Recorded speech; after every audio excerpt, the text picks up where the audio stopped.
I always say that his love is so lavish for us that he doesn't need us, but he chooses to use us, and we get to be a part of his blessings and miracles. And so those are high points, and some days don't really consist of a lot of that. But I think if we stay grounded in the word and we look for the joys of the Lord within our day, then we can find joy and strength from that. Welcome to Lifeline for Leaders, a podcast created to strengthen and connect those serving in pregnancy care clinics and pro-life ministries. I'm Linda Thomas. And I'm Kirk Thomas. Each week we sit down with leaders, ministry partners, authors, and experts who shape the pro-life landscape, sharing practical insights you can use right away and inspiring stories that remind you you're not walking this journey alone. Our mission is to help you serve with confidence and resilience. This is your community, your support, your lifeline. This episode's lifeline is learning how to lead faithfully without losing heart.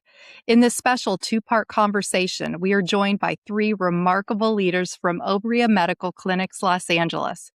President and CEO Jeanette Kuiphof, Executive Director Kristy Stevens, and Family Nurse Practitioner and Executive Director Jessica Ekstrom. Together, they bring decades of experience in life-affirming ministry, medical leadership, and compassionate healthcare. In today's episode, we're talking about leadership, faithfulness, burnout, hope, and what it really looks like to serve others with both compassion and conviction in challenging seasons. We anticipate a rich and honest conversation, and we're so grateful you're here for it. Hello, ladies. Hello. Hi. All right. Well, before we dive into all the exciting things you have to say, Kirk, would you lead us in prayer, please? Lord, thank you for the leaders and caregivers serving others with compassion and truth. May today's conversation encourage weary hearts, strengthen leaders, and remind us to remain faithful to the mission you called us to. In Jesus' name, amen. Welcome, ladies. We appreciate you being on the podcast. Thanks for having us. And hearing all about all the wonderful things that are going out in Los Angeles and California. Yep. So just to get started, for the listeners that are familiar with Obria Clinics, medical clinics, can you tell us a little bit about what you do and the services that you offer? Well, obviously, we're life-affirming. Some people refer to that as pro-life. Our focus is on holistic, compassionate healthcare without judgment for the patients coming in our door. So at Los Angeles here, we have prenatal care throughout the pregnancy, and then we have a unique postpartum care program called Village Acts, where a trained doula and a volunteer or staff member go into the new mom's home every other week for 3 months, maybe up to 6 months, depending on her medical needs, her situation. And the doula helps that new mom adjust to being a new mom, even though she's not a medically qualified to make any kind of diagnosis. She might be evaluating the new mom to see if she returns to see Jessica for some maybe there's hormonal imbalances, postpartum depression. I probably should have been letting Jessica talk about this because Jessica actually was just key in developing that amazing program. We also have relationship classes. We have STD testing and treatment for men and women. Am I missing some stuff? We have abortion recovery, grief, abortion, and not just from abortion, but also any pregnancy loss. Any pregnancy loss, yes. For that, what else are we doing? And we're also doing wellness services through our Harmony Health program. So serving the community, mothers, fathers, whoever, with wellness services like different peptide, amino acid, vitamin injections, as well as infusions as well, in addition to the injections. And the neat thing about that is everything we do, we run it through our mission. And that program kind of developed because so many of our mothers are at poverty level or within 200%. And they either don't have a good support system or it's a very dysfunctional, unhealthy support system. And when they get sick, so many of them, I mean, I've seen young moms who I'm thinking of one mother in particular came to us, was going to end that pregnancy because she already had 2 little toddlers. and was doing it all herself and thought, I just can't do this. And upon seeing her baby on the ultrasound, she began crying and just saying, I can't abort this child. But I said to her later on, who helps you when you get the flu, when you get sick, when the kids are sick?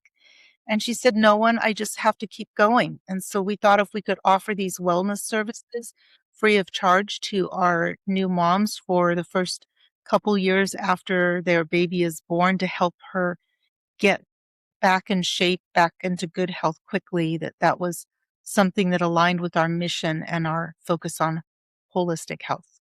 Wonderful. Well, that sounds like you're really doing a lot of different things. How do your leadership roles complement one another in the work that you do every day? Jessica or Kristy?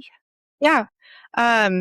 So in thinking about in that question, I know we all have different roles, but they're all really needed, right? So I see Jeanette as our CEO president, kind of with that bigger picture, visionary, looking at everything from every angle and making sure we're kind of following the right steps to get there. Kristy, I kind of see as our, what's the word I'm thinking of?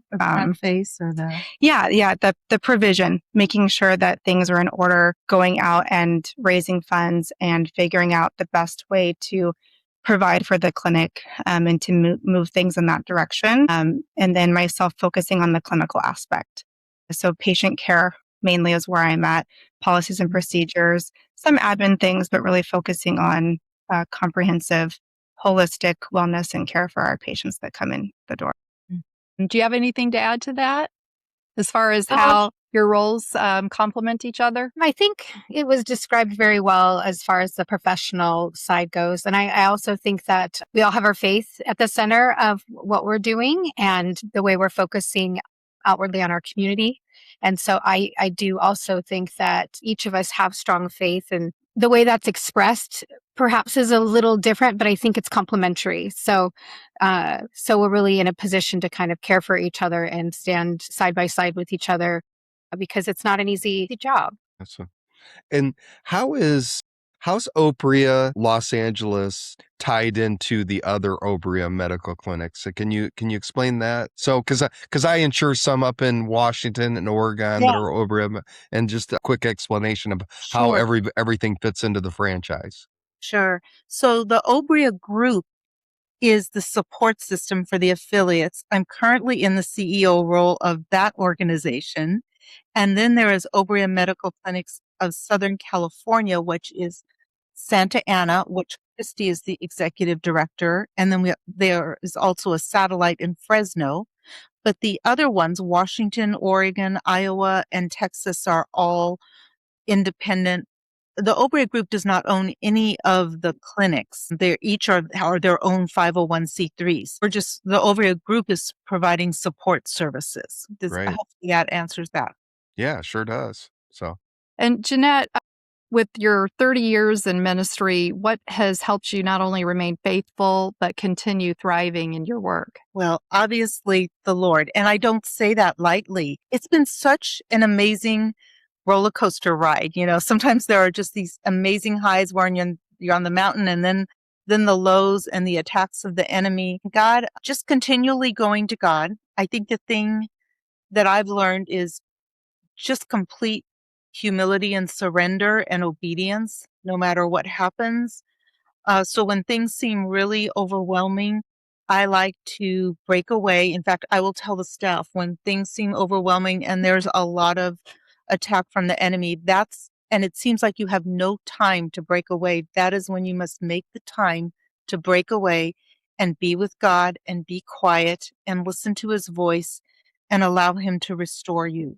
And for me personally, I do a lot of that through music. So many of his songs just remind me, the ones that focus on God's character and his nature. They refresh me and strengthen me. And may I share just a real quick little story? Sure.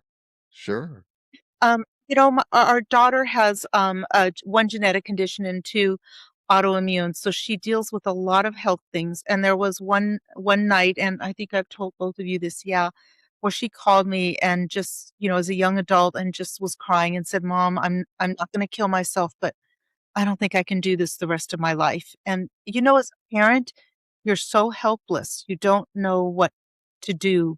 And I said, honey, all I can do is pray for you. That's all I can do.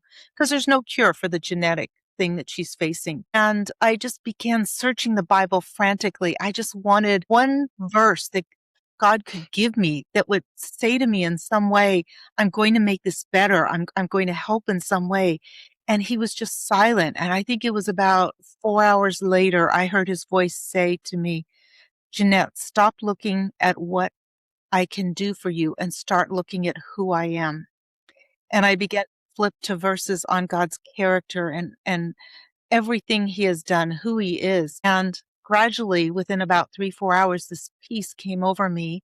And then about an hour later, it was the early morning hour, she called and said, Mom, I'm going to be okay. I'm going to be okay. And that lesson translates into this ministry. That's why I'm sharing it. So many times I say, okay, stop looking at what you can do for us and let me just look and worship you for who you are.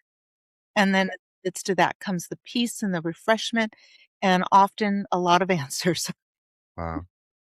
Kristy, we're talking about some difficult decisions. How do you stay compassionate when we're dealing with the women who are making these decisions? Well, I love people, and I want to always look more and more like Jesus. And he loved people. He came for us. He died for us. And so my heart is always to lead with love, and but also to share truth. And so I find that out of love, sharing the honest reality of the situation is a loving thing to do, but it's also a thing that we do without judgment or coercion or anything of that nature. Just it's more of a factual representation of what outcomes are and what that would look like for a patient, I would suppose, and I suppose even for a staff member or someone that I'm leading. And so that keeps me compassionate for sure. Having kind of worked, I've been in nonprofit leadership for some time, and having kind of worked from the bottom up, you really have the ability to see different folks at different hard times in their lives, and then also again at those mountaintops. And so just being consistent, being faithful, and just being rooted in God's word and praying before I listen to the Bible on the way to work every day. And so I pray right before I turn it on, because we're busy, and I've dropped my daughter off at school, and I've got a moment to listen to the word. And I just ask the Lord to show me for the day what he wants for me to know. If I only have a 5-minute commute, it's going to be a very short snippet that I'm going to have to draw from, but he always does, and he's always faithful. And so just having a heart to hear God's voice, which is through reading his word, and then applying that each and every day. And also realizing that I'm not perfect by any means, which, none of us are, but, sometimes you can fall into being like, oh gosh, I don't have that answer, or, I should have that answer and I don't have that answer. And that's a place where immediate prayer goes up. That's kind of a trigger for me internally, where I'm like, Lord, you brought me here. You know what I'm doing here. Help give me the wisdom. And even if it's to go and ask, actually I did this yesterday, to go and ask one of my staff members, hey, I'm going to ask you a stupid question. And of course she was very gracious and said, there are no stupid questions. And I said, no, that's pretty much a stupid question. I know the answer in order to do the job I want to do. So anyhow, that would be me leading it with compassion. And then I can't remember the second part of what you had said. Well, how does it keep you grounded and encouraged? I guess it's if I'm in the scripture and I'm seeing and hearing and doing what the Lord is telling me in that day, even if that day isn't like a top-notch day or whatnot, it's seeing where it comes in my day, like the thread, and I just feel seen and heard by the Lord and used by the Lord, which is my greatest joy when I get to be used by the Lord. I always say that his love is so lavish for us that he doesn't need us, but he chooses to use us, and we get to be a part of his blessings and miracles. And so those are high points, and some days don't really consist of a lot of that. But I think if we stay grounded in the word and we look for the joys of the Lord within our day, then we can find joy and strength from that. And I will say I'm not perfect at that every day, but I do my best. Well, it sounds like, Kristy, you've got a great mix of what you listen to on your way to work or while you're out on a walk. But if you're looking for a great podcast to listen to, hey, I know one. So I have been listening to you guys on into Whittier when I come to the Whittier Clinic from St. Anna. So I have been listening. All right. It's wonderful to have a resource such as yours, especially for I'm newer in the leadership role in the pro-life clinic, and so I've actually learned a lot from listening to your podcast. So I think that's such a nice thing to hear. Thank you, Jessica. You've got a unique situation in that you're a medical provider and executive leader. So how do you kind of marry those two and stay caring with your patients and those around you? I think in the really, it comes kind of down to what Kristy said too, is just being rooted and finding that root really in the Lord and asking Him for guidance and wisdom every day, because every day is really different here. And I was really surprised by that. It's great and it's exciting, but in one day I could be dealing with patients and with staff and with major decisions and with someone that wants to have a termination and someone that is looking for resources. So all of the times I feel like I'm doing a lot of different things in one day, but also grateful for that because it is a huge joy of mine to be able to provide that kind of care. But I think just learning how to blend the two together. And when I'm with patients, I'm trying to focus on patients and provide that holistic, compassionate, Christ-centered care. And that's a joy for me. That's something that I love to do. And so just really trying to be present and keeping the focus on them when I'm with them and kind of just compartmentalizing. And so really just focusing on that patient and trying to get into the story and not seeing that patient as just someone that came through the door or a medical record or a medical number, but what's their story? Everyone's here for a reason. What's their story? What's their background? What's their support system like? What's their spiritual, mental, emotional health like? And then also obviously focusing on the physical aspect of that person and why they're here, but realizing that it's so much more than just that. And then having times where I'm setting aside time to connect with staff because I need a team. We all need a team. It's not just me. It's not just Jeanette. It's not just Kristy. We're here and we run smoothly because we have such an amazing team of people at Obria. And it's what makes Obria who we are. And so really dedicating time to grow my staff, to educate them, teach them, sit down with them, listen to them, pray for them. And so really just trying to be present with where I'm at in that day, in that hour, and moving around, as it's needed, but just trying to focus and be present, I guess, is what I'm trying to get down to. Yeah, that's really interesting, Jessica. Is there a time when you're meeting with a new client and you're doing medical services? Is there a particular time that you bring God into the equation, or is it different every time, or do you have a strategy on working God into the visit? Sure. Yeah. It is different every time. I think when it feels the most natural is when I've started my day out with that, right? When I've been listening I just recently started, I don't know if you guys have heard of the Bible recap, but I started doing this little recap. Okay, so I'm listening every day, which is a huge step for me. And so being able to start my day off that way and in prayer and having my heart in the right place is huge. And for me, it's so easy to come straight from home with my kids and getting them to school and seeing patients right away. And before you know it, I'm like stressed out and have all this, I haven't even taken time to think about the day. And so setting the tone for the day is huge. And then really it depends on the patient. So again, it's about their story. Where are they at? Do they already have a religious background and a faith-based belief? Do we go straight into that? Are they asking for prayer? Do they seem like they're in a spot to receive that? So when I go into that room, it's really assessing the situation and kind of getting a vibe on that patient and how it's going to be most appropriate to bring that up into the space. So can I share an example? Please do. Sure. So a couple weeks ago, I had a patient come in that surprise pregnancy was not planned and was a little unsure about what she was going to do with the pregnancy. And so, it was first just listening to her. How is she doing? What's going on? What's her support like? Where's her partner? And just kind of breaking down some walls and barriers that I think patients have with healthcare, right? It's like it tends to be very sterile. We're very quick and fast and get through things quickly. And before I came here, I was seeing, 25 patients a day where you have like 5 minutes with each patient and it's all insurance based and blah, blah, blah. It's boring. But here, because of the ministry and work that we do, I'm blessed to be only have to see, 4 to 8 patients a day. So I can really spend time with her. And so I just took some time to ask her, how she was doing. And she ended up talking about her story, and she had previously been raped. And thankfully, this pregnancy was not because of the rape, but because of that rape. This whole pregnancy and everything was just very complicated with everything that had happened. And so I was doing the ultrasound, and I was able to show her a heartbeat and this little baby that was beginning to grow. And she just broke down in tears and started to almost have like a panic attack. And in any normal other situation, I would have just been like, I'm so sorry. I'll be back, and then probably not come back because I get distracted and have to go see another patient.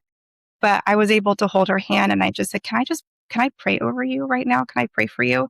And she's bawling like, yes, please. And so I did. And so I was able to just lay my hand on her and pray for her and pray for peace and wisdom and just gentleness and kindness. And it was so evident that the Lord was present in that room at the moment. And she told me, I have never been able to talk about this before. You're the first person I've ever told. And so just being able to be there with her in that and pray over her in that was like, is this real? Do I get to do this? Just feeling so blessed that I integrate medicine and women's health and pregnancy that I love with the Lord and spiritual. I don't want to say spirituality. That doesn't make sense, but our spiritual health and wellness in a faith-based center is like, it's incredible. I could talk hours about it, but. And I think we could listen for hours. I mean, just yes, I'm completely drawn in. The stories are so inspirational. And I mean, it gives you guys give Linda and I purpose, just in our lives. And every pregnancy care staff member that we've met has brought us closer to the Lord, just because we see the Lord in every pregnancy care center that we deal with. So it's amazing. Yeah, we're behind the scenes for sure in supporting the mission, but being able to be with those who are on the front line is our blessing. It does. It keeps God top of mind when sometimes things are so busy, you kind of forget.